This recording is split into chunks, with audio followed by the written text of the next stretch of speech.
Mama Enkay was a woman of laughter. It bubbled from her throat like a river set free, filling the air with joy, even when the world around her seemed to groan under the weight of struggle. In the heart of city stood a popular restaurant called Gem Grill, known for its delicious nyama choma and warm ambience. Gem Grill wasn't just a restaurant, it was a legend in the city. Its name echoed in the conversations of food lovers, whispered with reverence among traders, and sung in the dreams of weary travelers longing for a taste of home. Gem Grill was famous for its sizzling nyama choma, the kind that made the air dance with anticipation. The chefs, masters of the flame, turned meat into poetry, each bite a verse of tender, smoky perfection. The waiters moved with a grace that belied the chaos of the ever-packed establishment, their smiles warm, their service impeccable. From dawn till late into the night, the restaurant thrived like an untamed heartbeat, feeding the souls of the rich and the struggling alike. Its grilled meats, smoky jollof rice, and spiced pepper soup had a magic that brought people together, mending friendships, sealing business deals, and even igniting romance. But amidst its glamour and sizzling aroma, another story brewed in the streets surrounding it. Maria woke up before the first roosters crow. The scent of rain lingered in the air, and the distant sound of buses honking filled the morning stillness. She quickly tied her Ankara scarf over her head, pulled on her sandals, and stepped outside into the cool morning breeze. Not far from Gem Grill, nestled at the corner of a buzzing marketplace, was Mama Enkay's small stall. By day, she sold fresh vegetables and spices, her hands quick and skilled as she wrapped bunches of scent leaves or ground fiery red pepper with practiced ease. But those who knew her well understood that Mama Enkay was more than a trader, she was a woman of vision. Between sales, she would throw cowrie shells or read the lines of an eager seeker's palm, revealing truths hidden beneath the surface of their lives. She was in fact the cheerful soothsayer. Mama Enkay was a woman of laughter. It bubbled from her throat like a river set free, filling the air with joy even when the world around her seemed to groan under the weight of struggle. She wore brightly colored wrappers, her head always wrapped in bold Ankara prints that made her presence as vibrant as her spirit. To her, happiness was not just a state of mind, it was a necessity, a shield against the darkness that often tried to settle in the hearts of those around her. Her words, whether given as advice over a bundle of fresh okra or murmured in prophecy over a troubled soul, carried wisdom that only time and experience could bestow. Each morning, Maria, a young waitress from Gem Grill, would stop by Mama Enkay's kiosk to lend a helping hand. Today was no different. As she arrived, she saw the old woman struggling with a heavy sack of beans. Without hesitation, Maria rushed to help, arranging the stall and setting out the fresh produce. As a token of gratitude, Mama Enkay handed her a steaming cup of pap and a small piece of akra. "You always help me, but you never ask for anything in return," the old woman said, her tired eyes filled with gratitude. Maria smiled, taking a sip of the warm pap. "Mama, kindness doesn't ask for payment." From there she continued her way to the Gem Grill restaurant, a restaurant well known for its grill, which stands out with its sauces. Among its many workers, she's a kind-hearted girl from a humble background. She worked tirelessly, always serving customers with a smile, despite the pressures of the job. One scorching afternoon, while the restaurant was buzzing with activity, an old man walked in. His clothes were tattered, his hair unkempt, and his appearance drew immediate disgust from the well-dressed customers enjoying their meals. The man's dark, wrinkled skin and sunken eyes told a story of hardship. As he took hesitant steps toward an empty seat, whispers filled the air. "What is this man doing here? Doesn't he know this is not a place for beggars?" He will chase away customers. Maria noticed the tension, but saw something in the man's weary eyes, a quiet dignity. Ignoring the murmurs, she walked up to him, her warm smile unwavering. Karibu sana, Bebu. Welcome, grandfather. What would you like to eat? She asked. The man hesitated. I have no money, he mumbled. Maria knelt beside him and whispered, Don't worry. Here, we serve people, not money. Let me get you something to eat. She went to the kitchen and, without hesitation, served him a plate of steaming ugali, sukuma wiki, and nyama choma, the restaurant's best dish. As she set the plate before him, the manager, Mr. Wakio, stormed towards her, his face dark with anger. Maria. What do you think you're doing? He barked. Sir, he is hungry. I couldn't let him go without food, she responded, trying to stay calm. Mr. Wakio's voice boomed across the restaurant. This is a business, not a charity. If he does not pay, the money is coming from your salary. In fact, you are suspended for 2 weeks for this nonsense. Gasps filled the restaurant. Customers whispered. Maria stood there, her heart pounding. But she didn't regret her choice. Maria had once been one of Gem Grill's brightest waitresses, her smile as intoxicating as the spices in the kitchen. But life, unpredictable and cruel, had turned against her. A misunderstanding had led to her suspension. The suspension was brutal. Maria had no savings, and being out of work meant going hungry, and in the unforgiving city, a single misstep could spiral into an abyss. Bills stacked high like an unforgiving mountain, and the once stable ground beneath her feet threatened to crumble. Desperate, Maria turned to Mama and Enkay. She arrived at the small stall, her heart heavy with the weight of the world. The cheerful soothsayer was wrapping small bundles of fresh vegetables, her laughter still bubbling beneath the surface, but Maria could feel the gravity of her own troubles pulling her down. Mama, I've lost my job. I don't know how I will make it through this month, she confessed, her voice trembling. Mama and Enkay paused, her eyes narrowing with concern. Child, true character shines brightest in the darkest times. Ask for help, yes, but also offer it. Seek where kindness needs to flourish.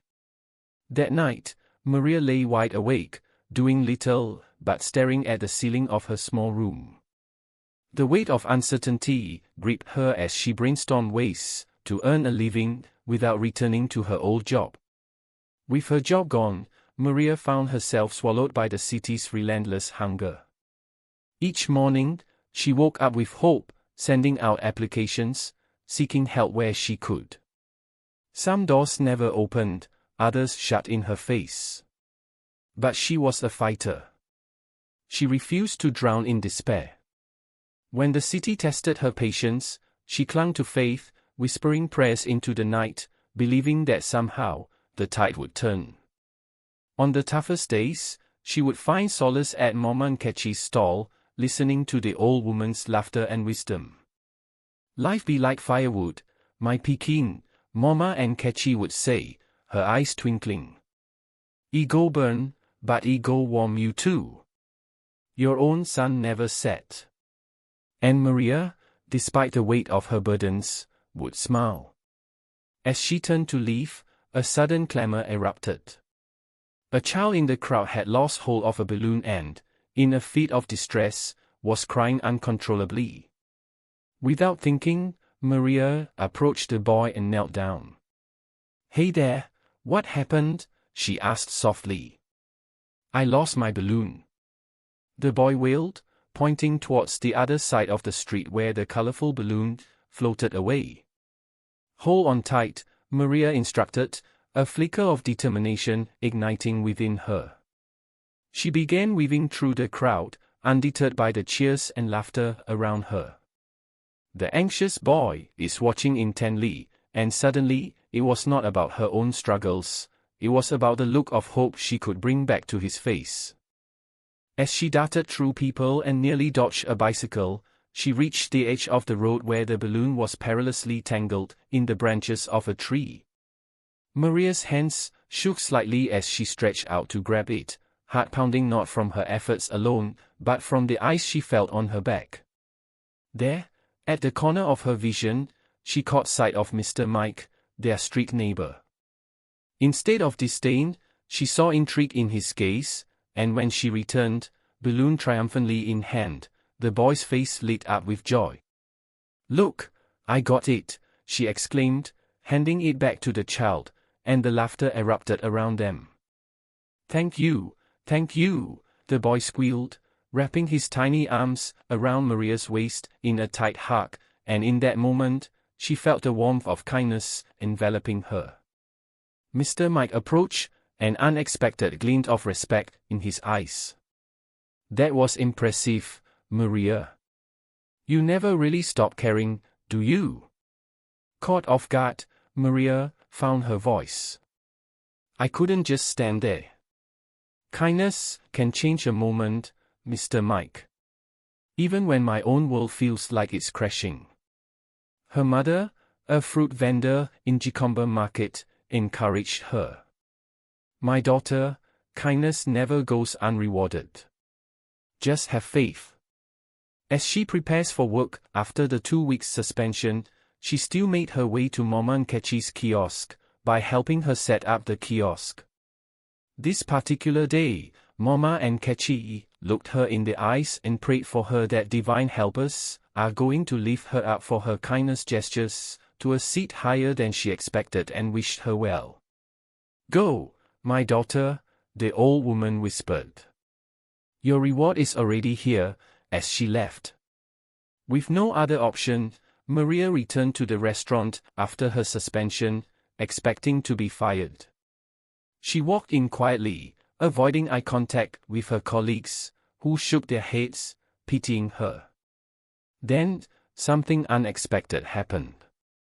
The restaurant owner, a powerful businessman named Mr. Karanja, walked in, accompanied by several reporters and cameras. He was a man rarely seen at the restaurant, and his presence caused a stir. Everyone straightened up, eager to impress him. To everyone's shock, the old man Maria had served the previous week was walking beside him, but this time, dressed in a sharp suit. Mr. Karanja took the microphone and addressed the entire restaurant. "Ladies and gentlemen, today, I reveal a secret. My father disguised himself as a beggar last week to test the kindness of my staff. And only one person passed the test, Maria Wanji." A wave of shock spread through the restaurant. Maria covered her mouth, eyes wide. This restaurant is not just about food, it is about humanity. While others turned him away, Maria treated him with dignity. And for that, she will not be punished, she will be promoted. Gasps turned into applause. Mr. Wakio looked like he had swallowed a bitter pill. Mr. Karanjai continued, "Maria, from today, you are no longer a waitress. You are the new floor manager of Gem Grill." Tears rolled down Maria's cheeks as her colleagues rushed to hug her. The same people who had mocked her were now cheering her name. As she stood in front of the crowd, she took a deep breath and said, "Kindness is free, but its rewards are priceless. Thank you, Mr. Karanjai, for this opportunity. I will continue to serve with a good heart." Maria's act of kindness had not gone unnoticed. After her suspension, she returned to Gem Grill with humility, expecting nothing. But to her shock, she was not only reinstated, she was promoted to floor manager. Her dedication, warmth, and ability to treat all customers with respect and dignity earned her this position.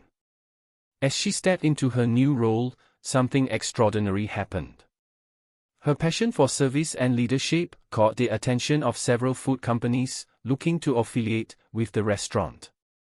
Under Maria's watchful eye, Gem Grill flourished, attracting partnerships that elevated its status to one of the most sought-after dining spots in the city. But Maria did not forget where she came from. She thought of Mama and Charie, the woman who had once shared her laughter and wisdom when she had nothing. She recommended Mama and Charie's kiosk to one of the leading food distribution companies. To everyone's amazement, Mama and Charie was awarded a major franchise deal. Her once tiny stall was transformed into Mama and Charie Food Warehouse, a grand supply hub for restaurants and vendors alike. On the grand opening day, with the city's most influential figures present, Mama and Charie, overwhelmed with gratitude, fell to the ground in tears. She looked up at Maria with trembling hands and said, "My Peking, you don't turn my life around. Oh.